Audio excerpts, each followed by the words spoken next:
Hey all, welcome in. This is Jake Ellenbogen. This is JE Live, and I figured we had to wrap up this season. I did a season wrap up last year, not right around this time actually. It was right after the Packers knocked off the Rams in the divisional round, and here we are, wrapping it up. Season's over, and the Rams are your Super Bowl champions, kind of like most of us, I think, suspected when they made the trade for Matthew Stafford. And I'm going to ask you guys to bear with me because I do have my aligners in. So if I sound like I have a lisp or anything like that, that is why. But let me just say this, okay? This season went through a ton of twists and turns, and honestly, it was like a movie. To go out and get Matthew Stafford the way they did, especially what goes with it, the whole Cabo trip, which honestly doesn't even sound true, and you know it is, but doesn't really sound true. It's just incredible how this was all put together. Before we get into it, be sure to drop a like on the video, give me a thumbs up, drop a comment. I'll try to interact with those at the end of the video or, during it. And of course, drop a sub. I'm trying to get as many subscribers as possible. We're almost at 12K, and I really do appreciate you guys for that. So let's dive into it. So this season, the Rams came in a lot on the line. Obviously everyone was talking about the number one thing was you go out, you get Jared Goff, first overall in 2016 with Jeff Fisher and Les Snead. You bring in Sean McVay. One of the main reasons why, according to many, Sean McVay took this job in the first place over the 49ers job to follow his grandpa, in that legacy, was because of Jared Goff. You see him, improve Jared Goff and help him grow as a 30-year-old head coach, unprecedented, I might add. He turns Jared Goff into one of the up-and-coming passers in the league in nearly 1.5 years. Unfortunately, in 2018, while they do go to the Super Bowl, you can see following the Kansas City Chiefs Monday night spectacular game in which Goff did win that game 54-51 over, at the time, what looked like potentially the face of the league in Patrick Mahomes. He was not the same, and losing the Super Bowl only magnified that. Take it to 2019, Goff's having issues, turnover issues. The team has been, broken, beat, and scarred, so to speak. Todd Gurley is not the same running back dealing with his arthritic knee, and all of a sudden things start to go, off the cliff, so to speak. They do go out and they make a bold move in the middle of the season to acquire Jalen Ramsey for 2 first-round picks. Ramsey was not an addition that year to win necessarily. He was for the long term. Obviously, they were trying to win, and they did just fall just short of making the playoffs, winning, going over 500 and just falling just short. They would have made the playoffs in the 7-team format. Now, they did not make the playoffs then. We move on to 2020. Obviously, Sean McVay is trying to get things going. And when you look, I will say, I just realized, you're right. I totally forgot about that. Thank you for reminding me. I didn't realize until the comments came. Yeah, there we go. I had that for when my brother came on. So if you guys didn't see that, well, we're only human, right?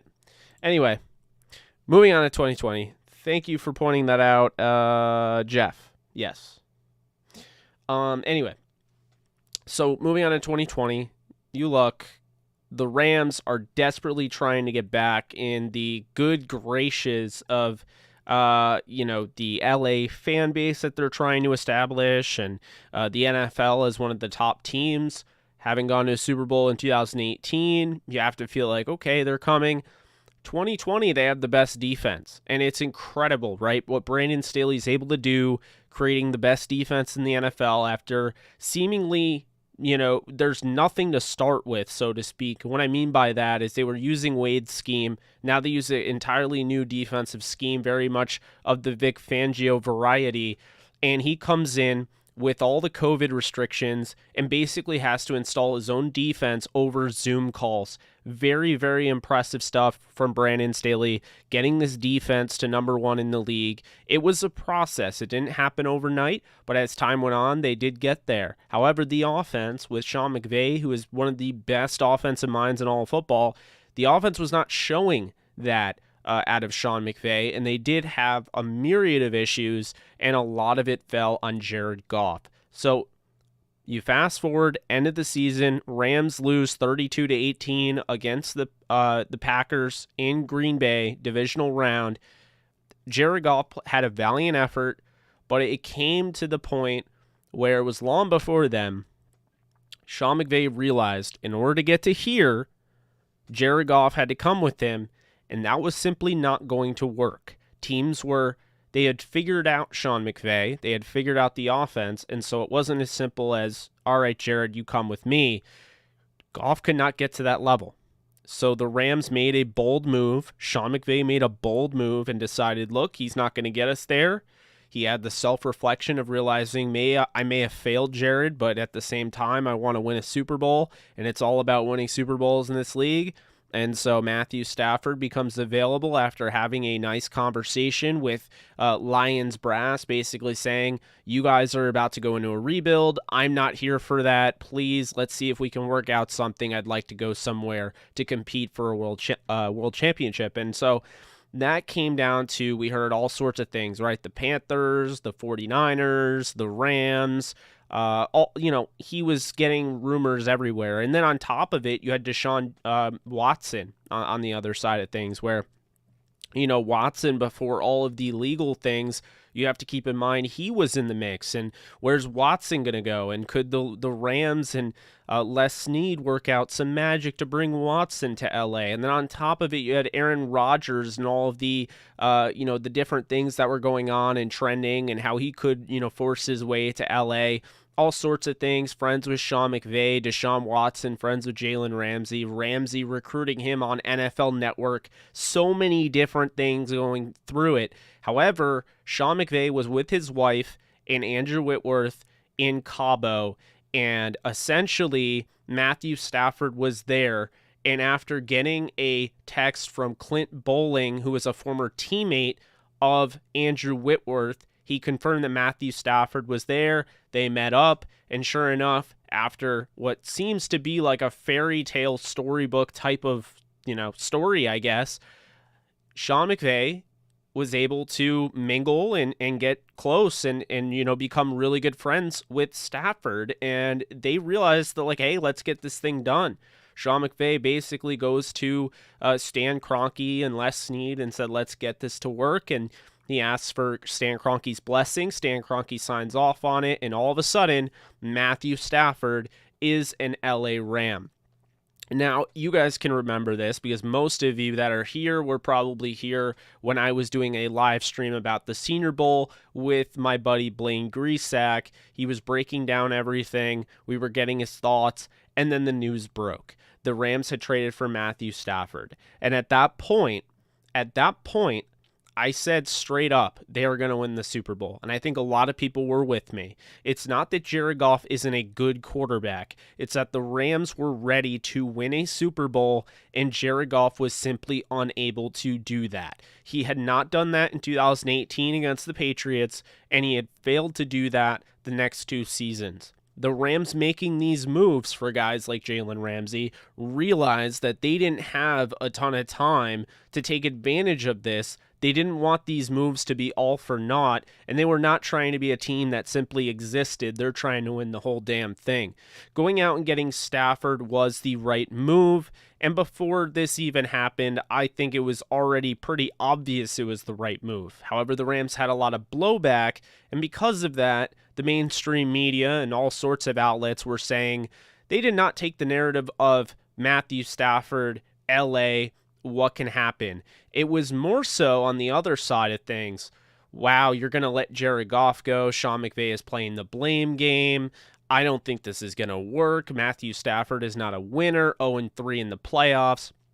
And you quickly saw how fast things could go the other direction. On top of it, you saw Brandon Staley go to the LA Chargers as the head coach, so the Rams had to replace him. They went out and got interim head coach for the Atlanta Falcons, Raheem Morris, who's had experience as coach on the offensive side and on the defensive side, former head coach for the Tampa Bay Buccaneers back in the day, and was a very hot commodity. The fact the Rams were able to get him as a defensive coordinator, personally, I loved that move. And we started to see this team mold. You know, they go out and they get Deshaun Jackson.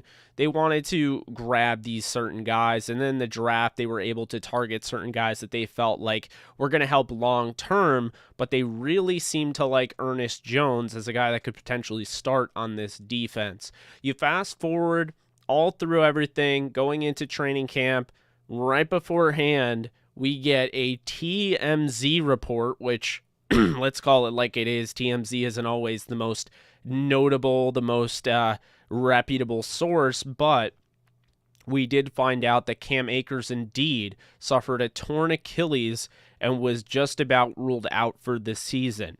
At that point, the Rams, Sean McVay, they really had to face the music. All of a sudden, after getting Matthew Stafford, after getting these weapons, you're talking about having Stafford, you're having Kupp, you're having Woods, you're having Higbee. All these guys are healthy. Akers coming off an incredible postseason, very quick, but incredible nonetheless. And now Akers suffers this injury, and you're thinking, oh no, what does this mean for the offense? At that point, I was saying Darrell Henderson can take over and be the guy. But then Darrell Henderson suffered a hand injury closer to the end of preseason in camp, and so that forced the Rams to make a move to go out and get Sony Michel from the New England Patriots, who was not going to make the team. The Rams spent a fifth and a sixth on Sony Michel, bringing him to LA, bringing another body in there. They also drafted Jake Funk in the 7th round, and they had a promising UDFA who unfortunately also suffered the same fate as Cam Akers, but did not return, in Xavier Jones out of SMU. Looking at the Rams going into the season, there were people that were basically all over the place. There were some like myself, Peter King, that felt like the Rams were the best team.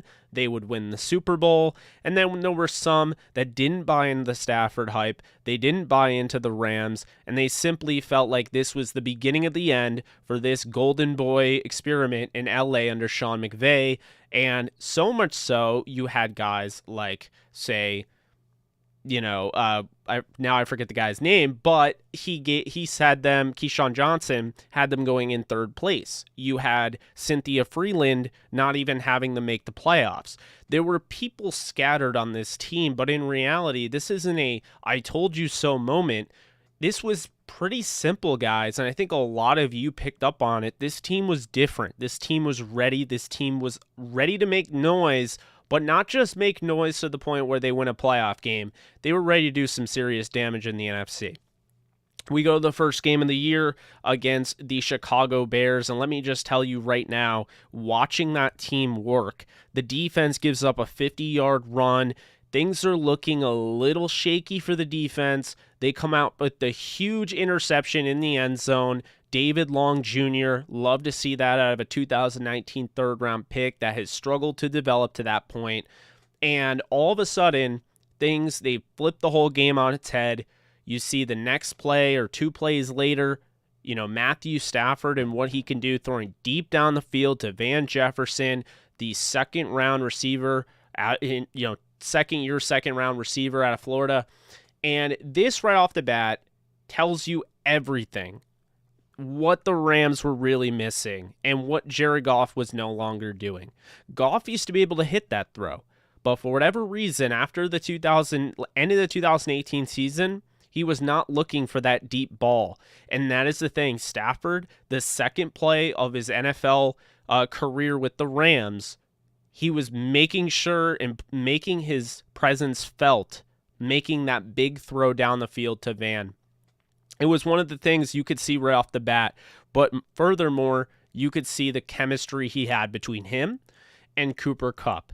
And I said coming into the season, I felt, people kept asking me, who's better to own, Robert Woods or Cooper Kupp in fantasy? And I said Robert Woods, but it's close. We did not realize at the time, no matter what anyone says, we didn't realize the connection that Matthew Stafford and Cooper Kupp had made in the offseason during training camp and what they were going to have this season. So we move on. Rams win that game. They go to Indy. They win that game. They play against Tom Brady and the Bucs, and it doesn't matter if it's Goff or Stafford under center. They have the Bucs number. They win that game. They start off pretty good, except they have that Cardinals game. And all of a sudden, you had people come out of the woodwork that really shut their mouth after the Rams beat Tampa. They looked like the team to beat. They had the tiebreaker, ironically, which did not matter in the end. But they did have the tiebreaker. And looking on, they were 3-0. They were looking good. They won a tough game in Indy. They beat Tampa. They dominated Tampa and only won by 10. But in reality, the scoreboard did not indicate how much they outplayed Tom Brady and the Bucs. You look at week 4, though. Kyler Murray, this Cardinals team that week 1 just absolutely demolished the Titans. And you felt like this was a little fluky, but you couldn't help but give it somewhat, some sort of attention to it. Now, as a Rams fan, you probably looked at this game and said, you know what? The Cardinals are a team to watch. But you probably didn't go over the top as so far to say that they would beat the Rams in a 5-game series 4 out of 5 times. The media, however, did. And so after that game, the Rams went to 3-1. The media was really quick to trash the Rams. Like, trash them. Matthew Stafford's not working out, the interceptions, yada, yada. And so this was a interesting moment for the Rams and their 2021-2022 season because during this time, the 3-1, they lose 37-20. That game, they responded. They had a Sony Michel fumble inside the 20. They give up 200-plus yards rushing, obviously most of that in garbage time. But Kyler Murray at this point does look like the league MVP or at least one of the front runners early on. It made you wonder, how good are the Cardinals? All right, we move on. Seattle, the Rams win 26-17. This was a game that just felt like a Seattle game. The Rams should win by more, but it was ugly, and they were able to make sure that they were able to come away with the win, on the road on Thursday Night Football. Then you go to the Giants game. I was there. The Rams won 38-11. Robert, thank you so much for the donation. The Rams won 38-11, and let's be real here, they could have won by a lot more. The Rams had John Wolford and company in as the backups, not long after the third, so the Rams really felt comfortable in that game. Then they had an easier stretch coming up, not only the Giants, but then they played the Lions, who actually I thought played the Rams comfortably. They played them well. 28-19. You had the Jalen Ramsey pick on Jared Goff in the red zone that really sealed it. You have the 7-1, moving up to 7-1 record here, going to Houston, winning 38-22. And I'm going to cover on something that you guys know if you followed me during the season and you followed my post game. It wasn't about the win, folks. I felt like the 38-22 win over the Houston Texans was not a good win. And the reason I said that is because they completely gave up once they had the big lead. They took all their starters out, and they did not finish that game well. And I felt like they killed all the momentum they could have had leaving that game, going into the Sunday Night Football game against the Tennessee Titans. And instead, I think they left, with bad, a bad omen, bad aura, whatever you want to call it. They just didn't have the momentum, giving up 22 unanswered in the fourth quarter. Defense had to feel like crap. I just did not like the way they finished that game. I know I wasn't the only one. Following that, the Rams dropped their first loss since back in week 4 to the Tennessee Titans by the score of 28-16. At every point in this game, I felt like the Rams really dominated the Titans' offense. But the Rams' offense was dominated, and it came up front with two guys by the name of Jeffrey Simmons, and on top of that, Danico Autry, who created an unstoppable duo in the trenches. the pressure up the middle for Stafford was too much, and so the Titans were able to win this game, and they really won it without having to really run the ball because Derrick Henry was, of course, out for that one, and Adrian Peterson was indeed in. Moving on, the Rams were 7-2, and they were about to take on the San Francisco 49ers. They had acquired Von Miller at this point, and not long after, right before this game, they acquired Odell Beckham Jr. Odell Beckham Jr. was released by the Cleveland Browns, and Von Miller they spent a second and a third round pick on. Von was expected to play, but unfortunately he had a bigger issue with his ankle than the team realized, and so it caused a lot of scrutiny. Many picked on the Rams. How do you give up a second and a third round pick for a 32-year-old pass rusher that's washed? Well, this game didn't change that.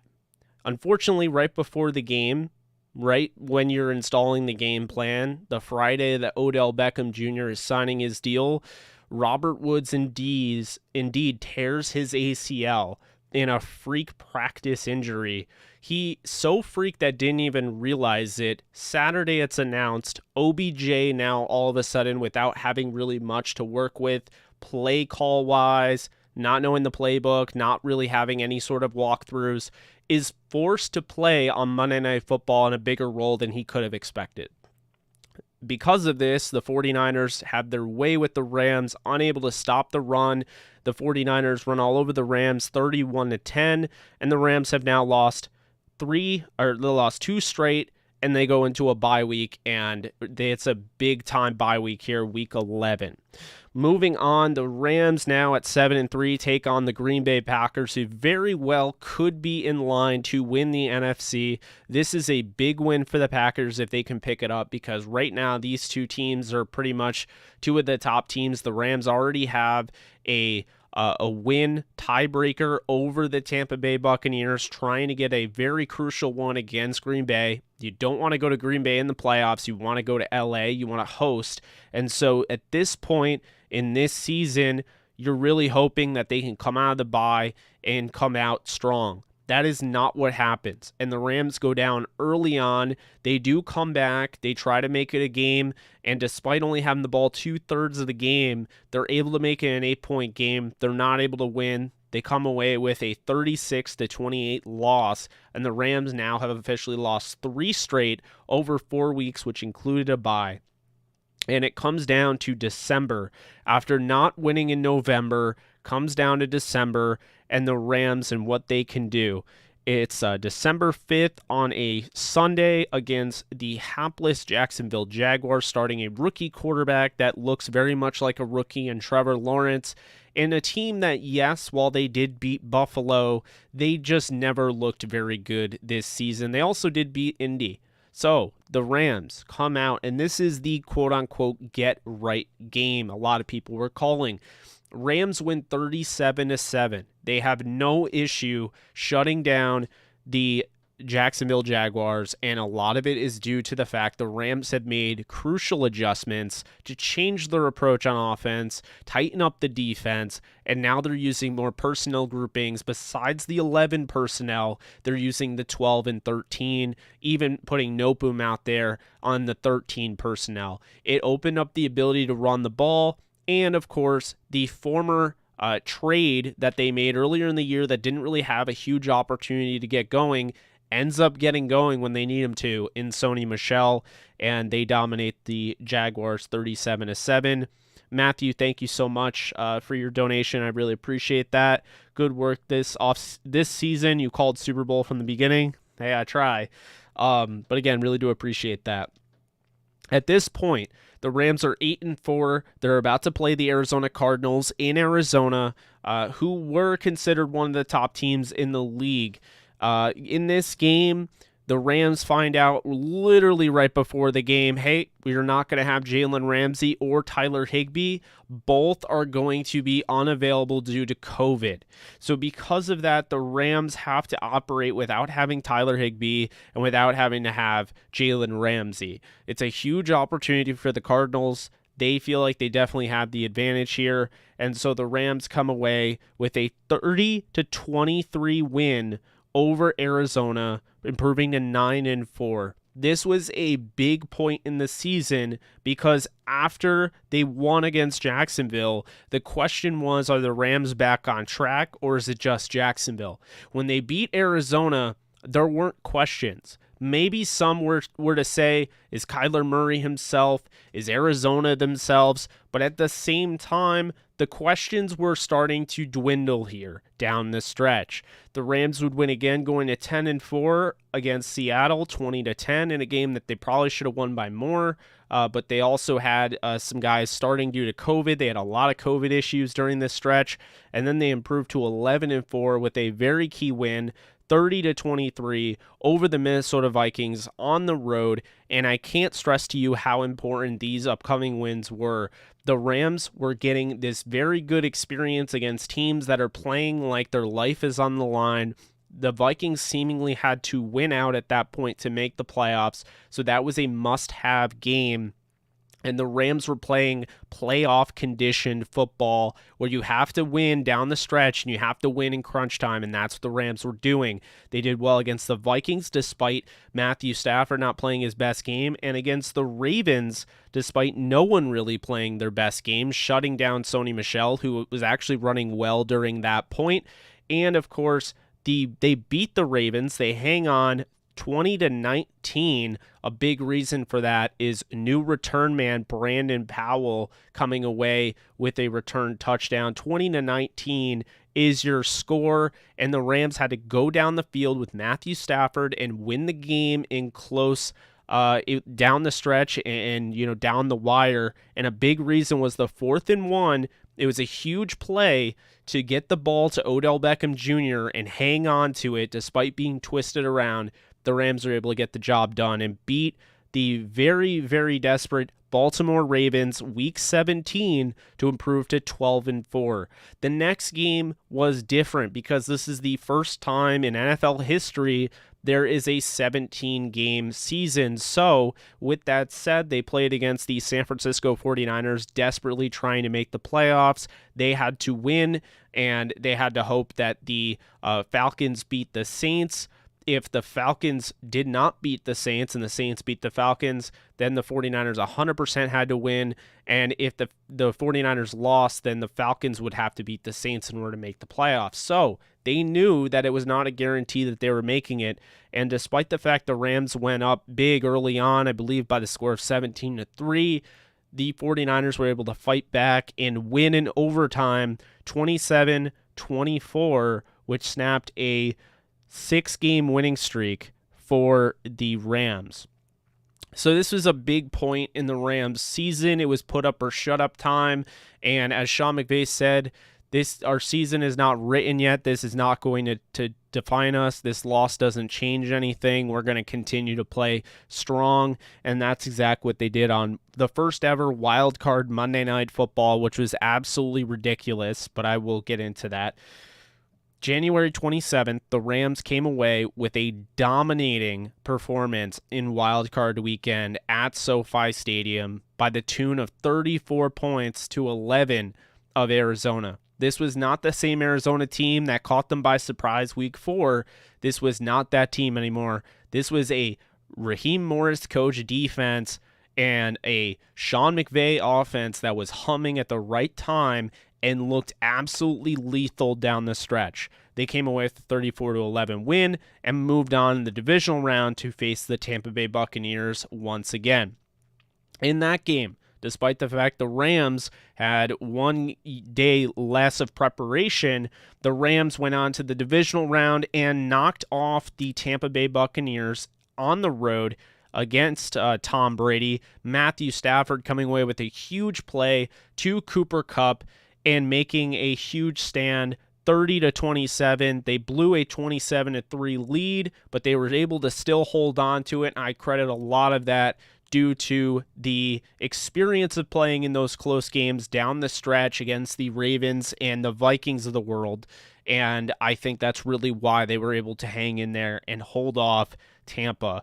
You move on to the conference championship game at SoFi Stadium. Rams are back home. They're the first team to ever play at home in a conference title game and in a Super Bowl back-to-back. And we did see this game did not look great. The 49ers were up by 10. The Rams rattled back. They came back and they won the game. A big reason is forcing Jimmy Garoppolo to throw an interception to Travon Howard. But they also hung in there, and Matthew Stafford and Cooper Kupp continued to do what they do best, hooked up late in the fourth quarter and set up the game winner, as well as Odell Beckham Jr., who was unbelievable down the stretch for the Rams, and that moved the Rams on at 15-5 to Super Bowl 56 against, surprisingly, not the Kansas City Chiefs, not the Buffalo Bills. Nope, it was the Cincinnati Bengals. And a lot of people jumped on that Bengals train. Oh, they didn't deserve to be there, so that means that they're going to come away with the win. A lot of you stuck by the Rams. A lot of you didn't buy into that. It was a close game, but at the end of the day, I think the game would have been a lot different had Odell not gone down with a torn ACL. I feel as though that they had no response to him, and their goal was to basically shut down Cooper Kupp. As much as I respect that organization, as much as I respect the fan base of the Bengals, I will say this: I do think the Rams were the better team, and the only karma, so to speak, would have been the Rams losing, bad karma, so to speak. The Bengals got away, and mainly T. Higgins got away with an awful face mask call that was not called, that would have been constantly played back for years to come had the Bengals come away with this win. But when push came to shove, the best players stepped up. You had a guy that should have won the MVP this season, who actually won the real MVP of the season. When you win the Super Bowl MVP, that's bigger than the MVP of the regular season. That means you stepped up in the biggest moment, and that's pretty much what Cooper Kupp did all season long. He didn't finish with the most yards all time in a regular season, but he did in the postseason. He was incredible, having over 2,400 receiving yards, over 20 touchdowns, and was just absolutely incredible for the Rams down the stretch. And they needed him to be, no matter if it was double or triple coverage, he was able to step up.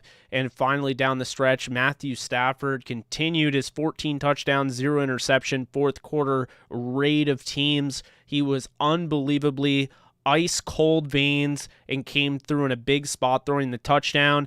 And then, of course, to cap it off, Aaron Donald coming away with the not strip sack, but enough to basically generate enough pressure to throw Joe Burrow off his game and end the game and send the Rams to their second championship, their second Super Bowl championship of their franchise, and their fourth NFL championship all time. That's 45, 51, 99, and of course 2021. So the Rams are your Super Bowl champions. That wraps this thing up. I hope you guys enjoyed. I'll answer some final questions before I go, but just wanted to wrap this thing up because I feel like we didn't do it well enough. At least I hold myself to it a little bit of a different standard, but I wanted to go through it like it was a story, because in reality, this was a story. This was a story of the Rams persevering. You know, guy like Cam Akers coming back from a torn Achilles 6 months later. A guy like Cooper Kupp that was always really good, but stepping his level up to the best in the league. A guy like Matthew Stafford, who was constantly counted out, who was constantly mocked and made fun of. He came through in the biggest moment of his career. You know, how about a guy like, Odell, term of redemption, coming away with the Super Bowl win. It's just the perfect, as Scott is saying, it's the perfect Hollywood ending. I mean, it's exactly what I expected. When they got Odell Beckham Jr., I really knew they were going to win the Super Bowl, and everything I said was right, because it felt just like, you talk about good karma, you talk about good moments, and it was just so impressive to see Odell have that moment to come away, 500 plus yards, 6 touchdowns, to be well on his way to winning a Super Bowl MVP had he not torn his ACL, to see Von Miller get back in the big game, have 2 sacks, Aaron Donald have a big game after getting clowned for not having a big game against the Patriots the last time he was in the Super Bowl, to just have all these guys step up, whether it be Eric Weddle, who signed on at the end of the season, or Andrew Whitworth, who likely just played in his last game in the NFL. It was just an incredible moment. It was an incredible season, and all these guys they did their part. Big shout out to Kevin O'Connell, who moves over to the Minnesota Vikings. Big shout out to Wes Phillips, who got those tight ends ready for this game, and mainly speaking, Bryson Hopkins, who had to step up as the next man up.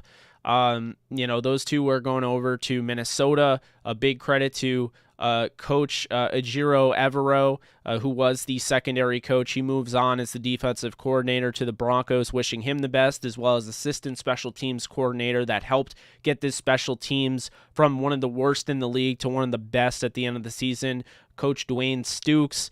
The Rams have just done an incredible job. Sean McVay has done an incredible job, and this is not just a story of persevering and all of that. This is a story in when you decide, I'm going to go against the grain. I'm not going to hire the typical 65-year-old coach that is a player's coach, a guy that is a proven winner, maybe has a Super Bowl ring, or maybe has done just such a nice job consistently that it doesn't matter that he doesn't have one because you're constantly a winner. It wasn't about going out and getting somebody like that. It all started back in 2017, like I was hoping for, when the Rams decided to hire a 30-year-old head coach in Sean McVay, and it worked out tremendously. And Sean McVay was smart enough to realize, look, I can work with Les Snead. I don't need my own GM. And so he opted to keep Les Snead around, and all of a sudden the McSnead era, if you will, took off. They've gone to 2 Super Bowls. They've won 1. The only other team that's done that is Kansas City. But it's time to start talking about the Rams like they are the best team in the league. Kansas City got a lot of press, and I think it was obviously warranted, but there is some serious, something brewing here in this league, and right now the Rams have a chance to be the next great dynasty. I've said it before, I'll say it again, they're not built to win championships and just buy championships. They're built to last. They're built to last. They're built to win, and that's something that's different than some of the teams that have gone out and just had thrown caution to the wind and have spent money and have traded for assets. This team is built to win, and that is the thing. They're built to win. They're built to last. They have a lot of talent. They have a lot of young talent. They have 34 draft picks on this roster, which is the most in the NFL, and they're going to have potentially over $60 million in cap space to bring back their interior offensive line free agents, to bring back an Odell Beckham Jr., to bring back a Von Miller, Sebastian Joseph Day, you name it. Potentially go out and get other guys, like maybe even they get a Stephon Gilmore or Ryan Jensen or somebody on those lines. This Rams team is not going anywhere, and yes, they should scare the crap out of you if you are not a Rams fan. So that is the season. That is the 2021 to 2022 Rams wrap up. I really do hope you guys enjoyed. I'm going to be putting out some more content. I've just been trying to get this thing down because, I let my teeth go and I had to start using the aligners again. And let me tell you right now, they hurt a lot. So it's painful to talk, and that's why I didn't put too much content out over the weekend. Next up, you will check out, or at least hope you will, check out the Downtown Rams exclusive interview. And I'm just going to, leave it at that. I don't want to, give away anybody, but, we're going to have an exclusive draft interview, and I'm really excited to show that, because Alexis has done a great job of, booking all of these draft prospects, and, we're going to be doing some interviews, and you'll be seeing those videos and podcasts soon. So be sure to keep it here. For all your content, go over to downtownrams.com. You can check out Alexis's channel as well. It's just Alexis Craft. And that's going to do it for me. So appreciate you guys. You can follow me at JK Bogan. Be sure to subscribe, drop a like if this was enjoyable to you. Drop a thumbs up. And I think I'll be putting out some more stuff later on today, so definitely check out that. But that's going to do it for me. You guys take care, and I will see you guys soon. Later.